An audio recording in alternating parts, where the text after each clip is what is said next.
Kamu pernah dengar cerita tentang ular yang mati karena gergaji? Saya mau cerita dikit. Suatu hari, ada seekor ular yang masuk ke bengkel tukang kayu. Di lantai, ada gergaji yang belum diberesin. Nah, si ular nggak sengaja ngelewatin gergaji itu dan seret, perutnya tersayan. Sakit dong. Tapi si ular bukannya kabur atau pergi cari bantuan, dia malah marah. Dia pikir gergaji itu nyerang dia. Akhirnya dia patuk berkali-kali sambil ngeluarin bisanya. Tapi makin dipatuk, mulutnya malah makin luka. Belum puas, dia lilit gergaji itu sekuat tenaga, berharap bisa ngalahin musuhnya. Tapi justru, belitan itu bikin tubuhnya sobek parah, dan akhirnya, si ular mati.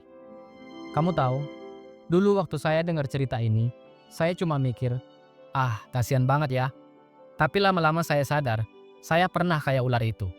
Marah sama hal kecil, tersinggung sama orang, terus nyimpen dendam. Padahal ujung-ujungnya saya yang capek sendiri, saya yang luka sendiri. Kadang kita mikir, marah itu kekuatan, tapi kalau nggak dikendalikan, marah malah jadi senjata makan tuan. Yesus pernah bilang, setiap orang yang marah terhadap saudaranya harus dihukum.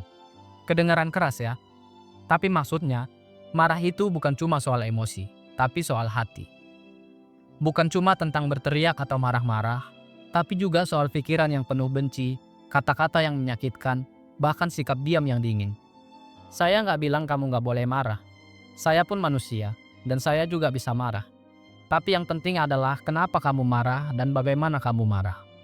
Marah yang benar itu tujuannya untuk memperbaiki, bukan untuk nyakitin. Untuk menyadarkan, bukan untuk ngancurin. Kalau marah cuma karena ego, karena pengen terlihat benar, atau cuma buat ngelampiasin emosi, itu bukan marah yang sehat. Itu racun buat kamu sendiri. Jadi sekarang saya mau tanya sama teman-teman. Kamu yang nguasain amarahmu, atau justru amarah yang nguasain kamu? Belajar tenang bukan berarti lemah. Justru butuh kekuatan yang besar untuk bisa tetap lembut saat dunia ngajak ribut. Tuhan Yesus memberkati.